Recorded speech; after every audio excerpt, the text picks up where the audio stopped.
और संदिग्धों से जो पूछताछ चल रही है संख्या बढ़कर अब 13 हो गई है। 13 संदिग्धों को दिल्ली पुलिस ने हिरासत में लिया है, उनसे इंटरोगेशन चल रहा है, पूछताछ चल रही है, जानने की कोशिश की जा रही है, लिंक ढूंढे जा रहे हैं कि आखिरकार इस कार जिसका नंबर है 426E है 7476, इस कार को चलाने वाले से, इस I-20 कार से उनका क्या संबंध था। ये छानबीन अब दिल्ली पुलिस कर रही है। 13 संदिग्धों को उठाया गया है, उनसे पूछताछ चल रही है। ये तस्वीर आपने देखी इस वक्त, ये वो गाड़ी है जिसमें माना जा रहा है कि विस्फोटक था और इसमें ब्लास्ट हुआ है। हम विकास के पास भी चलेंगे। विकास, आप वहां रहिएगा छत पे, कुछ सवाल मुझे वहां से पूछने हैं, लेकिन पहले मुकेश के पास चलते हैं। मुकेश, ये 13 लोग क्या दिल्ली से ही उठाए गए, जो 13 संदिग्ध हैं, या बाहर से भी हैं?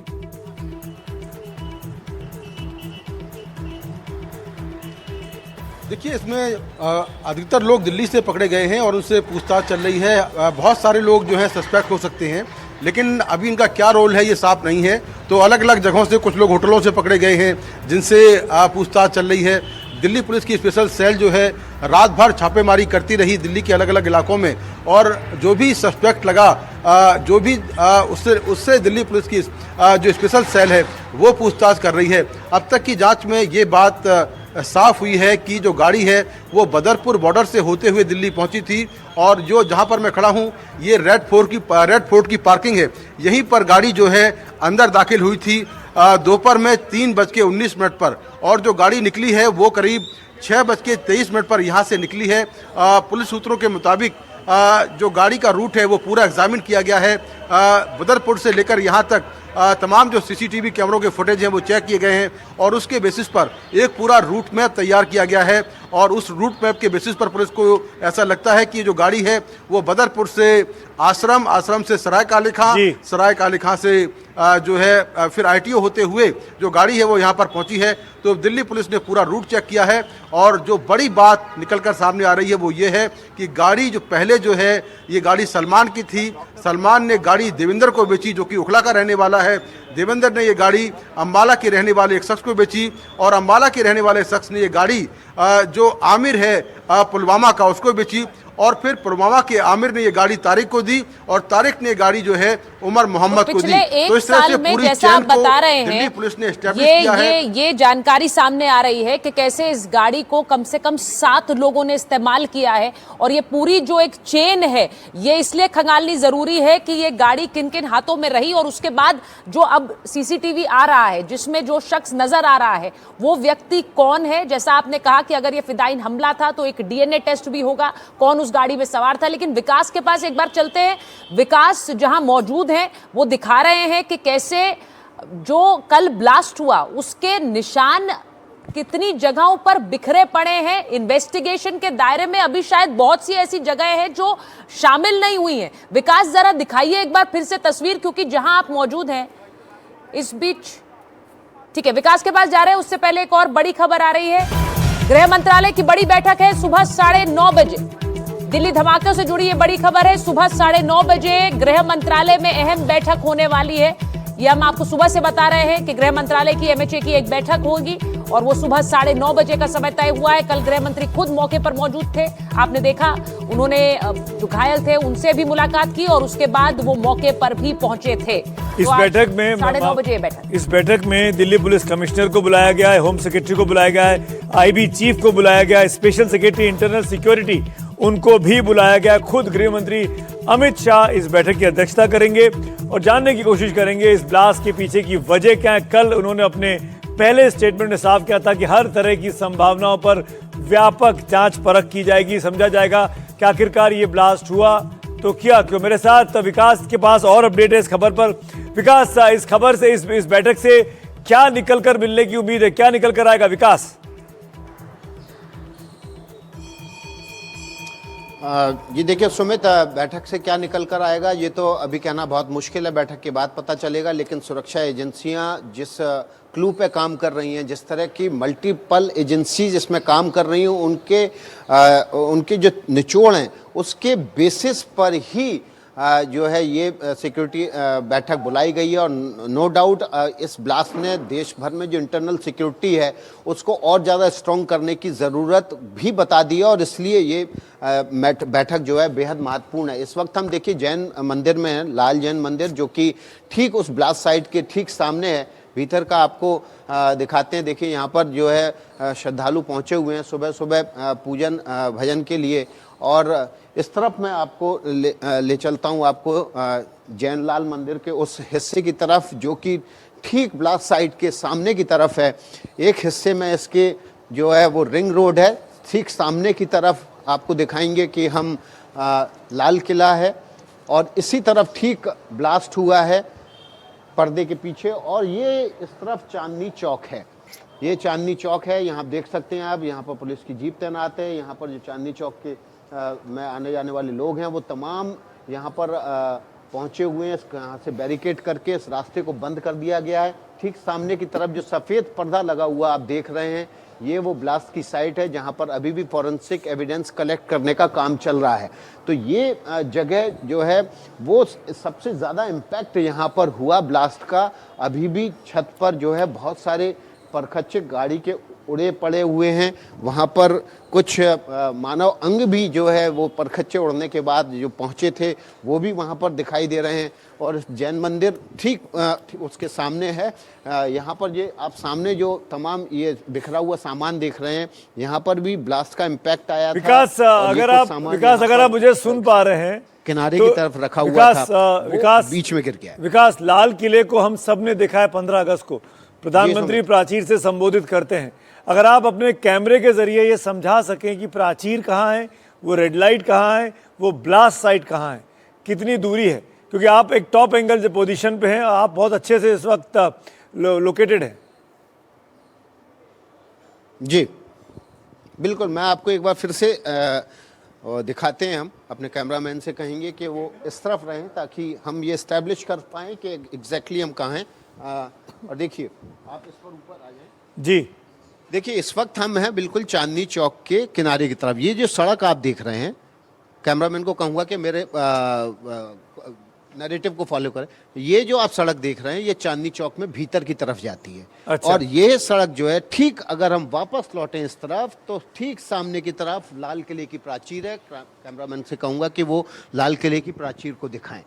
ये ठीक सामने लाल किले की प्राचीर है, आप देख सकते हैं, जहाँ से स्वतंत्रता दिवस पर प्रधानमंत्री नरेंद्र मोदी भाषण देते हैं।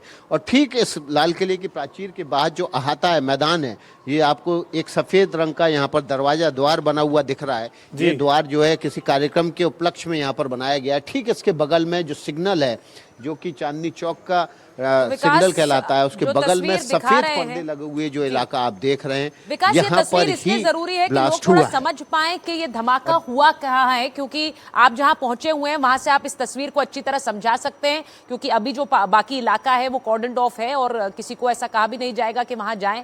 लोग थोड़ा दूरी बनाएंगे क्योंकि इन्वेस्टिगेशन जारी है। इस बीच बड़ी खबर है जो अपने दर्शकों को बताएं कि दिल्ली के चांदनी चौक में धमाकों की जांच तेज कर दी गई है और रात भर सीसीटीवी फुटेज की जांच की गई। अब इस सीसीटीवी फुटेज की जांच में 200 पुलिसकर्मी शामिल हैं। बदरपुर बॉर्डर से लाल किले तक की सीसीटीवी फुटेज की जांच की जा रही है।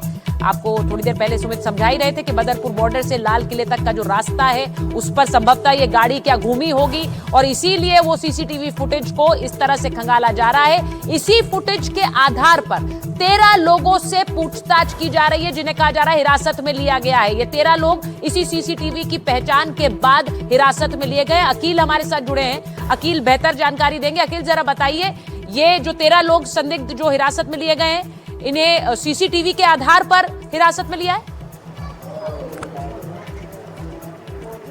जी हाँ बिल्कुल। अगर आप इस वक्त देखें सुचारिता, आप तो लगातार जो है दिल्ली पुलिस की टीम जो है जीरो डाउन कर रही है और लगातार 13 जो सस्पेक्ट आइडेंटिफाई हुए हैं उनसे क्वेश्चंस कर रही है। अगर आप देखें इससे पहले हमने देखा कि दिल्ली का जो सेंट्रल इलाका है, तकरीबन पहाड़गंज के आसपास का जो इलाका है, नई दिल्ली का रेलवे स्टेशन का जो इलाका है, वहाँ पर भी कुछ सस्पेक्ट से पूछताछ की गई और वहाँ पर जो होटल्स हैं उन होटल्स के आसपास के जो रजिस्टर्स हैं उसको भी आइडेंटिफाई करने की कोशिश करी गई दिल्ली पुलिस के द्वारा। तो अगर आप देखें, जो बदरपुर से जो गाड़ी पहले निकलती है, बदरपुर से निकलने के बाद दिल्ली की तरफ, पुरानी दिल्ली की तरफ आती है, उस वक्त जब सुनहरी मस्जिद के आसपास जब वो पार्किंग एरिया में होती है, उस वक्त तकरीबन समय जो है 3:19 था। वो गाड़ी तकरीबन 6:48 तक उसी पार्किंग में रहती है, लगभग 3 घंटे से ज़्यादा के समय तक उस पार्किंग में रहती है। उसके बाद का जो सीसीटीवी फुटेज है वो सामने आया है सुभाष चंद्र मार्ग की जो सड़क है वहाँ से। तो दिल्ली पुलिस की जो टीम है, तकरीबन 200 से ज़ायद पर्सनल जो है उन लोगों ने तफ्तीश की है। और इसके अंदर पूरा का पूरा जो ट्रैक है, बदरपुर से लेकर के अगर आप मथुरा रोड से होते हुए, आश्रम से होते हुए, आप जो सेंट्रल दिल्ली क्रॉस करते हुए, लेटेंस दिल्ली क्रॉस करते हुए, जब आप ITO क्रॉस करके बहादुर शाह जफर मार्ग पे आते हैं, तो वो पूरा का पूरा जो ट्रैक है सीसीटीवी का, उसको दिल्ली पुलिस के द्वारा इस वक्त जो है वो खंगाला जा रहा है। उसमें जो अभी पहला जो सीसीटीवी फुटेज आया है, उसमें जो सस्पेक्ट है उसका चेहरा पूरी तरीके से सामने नहीं आ पाया है। तो उसकी मूवमेंट जो है उस पर, इवन अगर आप देखें तो बहादुर शाह जफर मार्ग से पहले अगर आप देखें तो ITO का जो चौक आता है, वहां पर की भी जो रेड लाइट है, वहां पर कई सारे सीसीटीवी कैमराज इंस्टॉल्ड हैं। तो उसकी भी जो है शनाख्त इस वक्त की जा रही है। जी अकील, आपसे अपडेट हम लेंगे, लेकिन अकील ये भी समझाइए, जो ये 13 लोग संदिग्ध हैं जिनसे दिल्ली पुलिस इस वक्त पूछताछ कर रही है, किस शक पर? क्या ये फुटेज में देखे गए मात्र इसलिए, या वाकई में ये लोग अकम्प्लिस थे, ये लोग साथी थे इन आतंकवादियों के? जी सुमित, देखें, इस मामले के अंदर कई लेवल्स पे, 3 सतहों पे जो है वो जांच जारी है। बिकॉज इससे पहले अगर हमने देखा तो फरीदाबाद में इतना बड़ा जो ऑपरेशन हुआ, जिसके अंदर जम्मू एंड कश्मीर की पुलिस, उसके अलावा अगर आप देखें तो फरीदाबाद की पुलिस ने एक ज्वाइंट ऑपरेशन किया था। कहीं ना कहीं दिल्ली पुलिस इस बात की भी कोशिश कर रही है, तफ्तीश कर रही है कि उसका इससे लिंक है या नहीं। इस मामले के अंदर ये भी कहा जा रहा है दिल्ली पुलिस के सोर्सेस के द्वारा कि जिस वक्त ये अरेस्ट जो है फरीदाबाद से हुआ, उसके बाद उमर मोहम्मद जो है, जो एक सस्पेक्ट है इस केस के अंदर, वो पैनिक क्रिएट कर गया, वो घबरा गया कि शायद उनका जो बड़ा प्लान था वो प्लान उनका पूरी तरीके से कामयाब नहीं हो पाएगा। उसी हड़बड़ाहट में उसने ये कदम उठाया और शाम में हमने देखा कि 6:52 पे इतनी बड़ी घटना हो जाती है, जिसके अंदर 9 लोग जो है 9 लोगों की जान चली जाती है।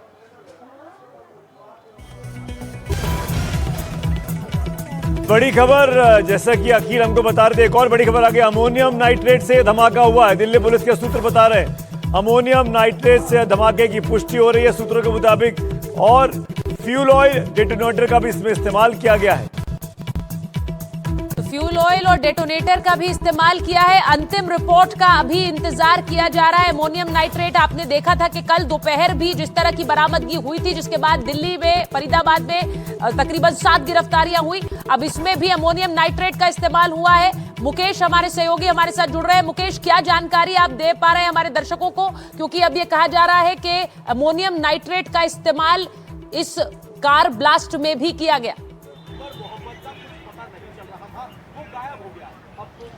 देखिए, बिल्कुल जो हमारे सूत्र हैं NSG में, उनके मुताबिक जो जांच हुई है, शुरुआती जांच हुई है, उसमें उस जांच से, अभी तक की जांच से ऐसा लगता है कि अमोनियम नाइट्रेट का जो इस्तेमाल हुआ है, इसके साथ में फ्यूल ऑयल है, एक्सप्लोसिव डेटोनेटर्स हैं। और ये जो पूरी जांच है, अभी शुरुआती जांच में ये बात निकलकर सामने आई है कि बॉम्ब ब्लास्ट में इन चीज़ों का इस्तेमाल हुआ है। हालांकि जो फाइनल रिपोर्ट है उसका अभी इंतज़ार किया जा रहा है। कल भी फरीदाबाद में करीब 2900 किलो विस्फोटक पकड़ा गया था, जिसमें अमोनियम नाइट्रेट था, टाइमर्स थे, डेटोनेटर्स थे, इसके अलावा वॉकी टॉकी थे।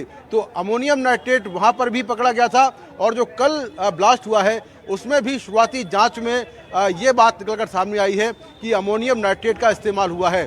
तो ये जो पूरा लिंक है, ये आपस में पूरा जुड़ता हुआ दिखाई दे रहा है कि गाड़ी जो है बदरपुर बॉर्डर से दिल्ली में एंटर हुई, और ऐसा लगता है कि फरीदाबाद से जो गाड़ी थी वो बदरपुर बॉर्डर में आई।